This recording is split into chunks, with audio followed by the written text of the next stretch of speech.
नमस्कार दोस्तों। मैंने इसमें एक वीडियो डाला था पहले, तो शुरुआत की थी।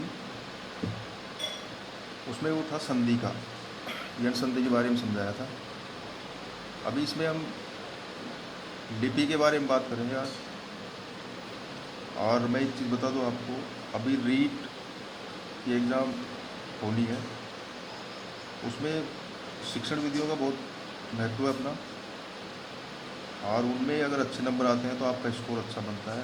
तो उससे संबंधित जितने भी टेस्ट हैं, आपने सबने शिक्षण विधियाँ पढ़ ली होगी, और अगर आप पढ़ना चाहेंगे तो चैप्टर भी यहाँ पे वीडियो बना दिया जाएगा, समझा दिया जाएगा।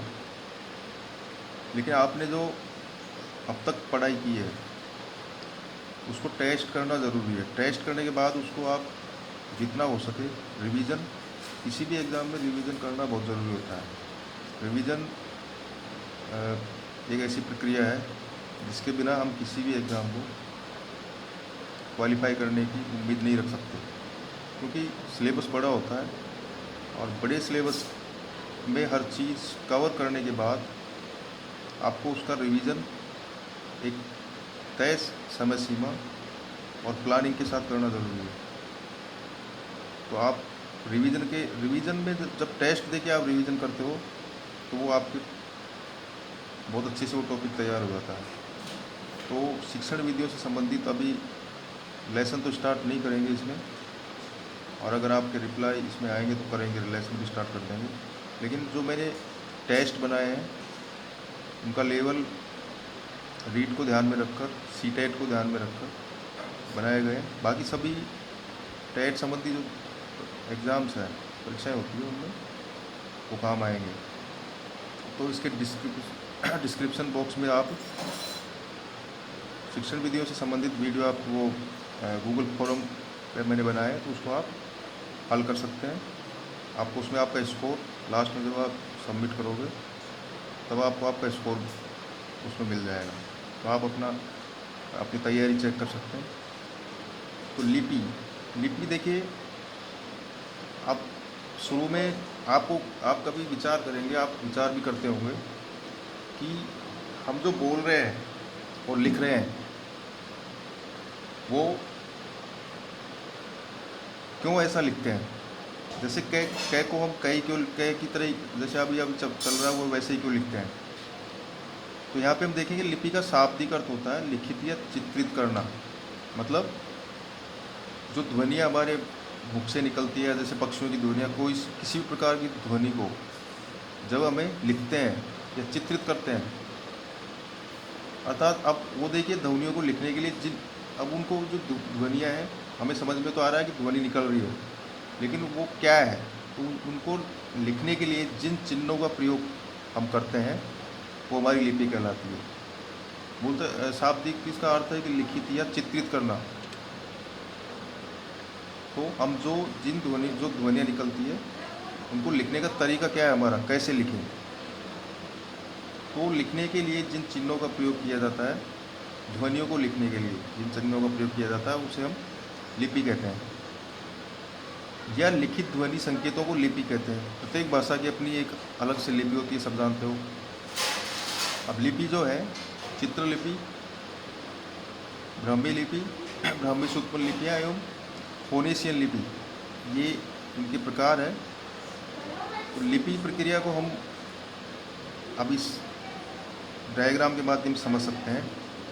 एक बार इसको शॉर्ट में देख लेते हैं। जैसे अल्फ़ाबेटिक लिपि जो है वो रोमन लिपि में आती है। इससे अल्फ़ाबेटिक जो लिपि है उससे रोमन लिपि, अंग्रेजी, फ्रांसीसी, जर्मन, कंप्यूटर प्रोग्रामिंग, पश्चिमी एवं मध्य यूरोप की भाषा। सेकंड जो है यूनानी भाषा एवं कुछ गणितीय चिन्ह। फिर अरबी लिपि है, अरबी, उर्दू, फारसी इसके अंदर आती है, कुछ कश्मीरी भाषा भी इसके अंतर्गत आती है। तो इस प्रकार मुख्य जो चीज़ है वो समझना है हमें लिपि क्या है। अब जो अल्फा सिलेबिक जो लिपियाँ होती है उनमें अपनी देवनागरी लिपि है, जो हमारी हिंदी भाषा की जो लिपि है वो देवनागरी है। उसमें हिंदी, उर्दू, संस्कृत, मराठी ये इस वर्ग के अंतर्गत आती है, अल्फ़ा सिलेबिक वर्ग के अंतर्गत। इसमें नेपाली, कोंकणी, सिंधी, कश्मीरी, डोगरी, खस, नागपुरी, मैथिली, संथाली, संस्कृत, पाली, गढ़वाली, बोडो, मगही, भोजपुरी आदि भाषाएं, ये सब देवनागरी लिपि में लिखी जाती है भाषाएं, और ये इस अल्फा सिलेबिक वर्ग में आती है।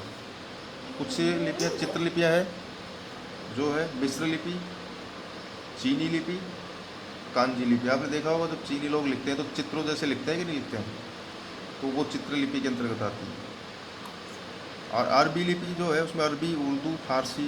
अब ये अरबी, उर्दू, फारसी जो है ये अल्फ़ाबेटिक लिपि में आती है। तो आपने उर्दू भी देखी होगी, उसकी लिखावट अलग होती है।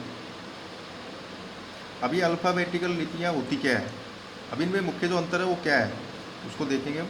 अल्फ़ाबेटिकल लिपियाँ जो है इसमें स्वर अपने अक्षर का रूप लिए व्यंजन के बाद आते हैं।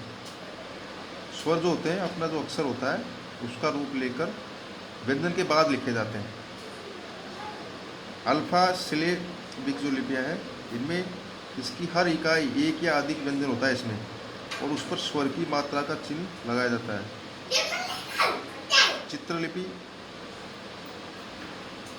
इनमें ध्वनियाँ चित्रों के माध्यम से समझी जाती है। तो ये मुख्य अंतर है इसमें। तो हमें इसमें इतना ही ध्यान रखना है, सबसे पहले हमें लिपि समझ में आनी चाहिए कि लिपि होती क्या है ना। तो ध्वनि चिन्हों को लिखने के लिए, ध्वनियों को लिखने के लिए जिन चिन्हों का हम प्रयोग करते हैं वो लिपि कहलाती है। और ये 3 वर्गों में इसको बांटा गया है, अल्फ़ाबेटिक लिपि, अल्फ़ा सिलेबिक और चित्रलिपियाँ। तो आपको ये इसमें जो ये तीनों दे रखी है, इनका यहाँ पे बता रखा है कि भाई ये इस प्रकार से में अंतर है, और इनके वर्ग में कौन कौन से। तो अपनी जो देवनागरी लिपि है वो अल्फ़ा सिलेबिक वर्ग में आती है।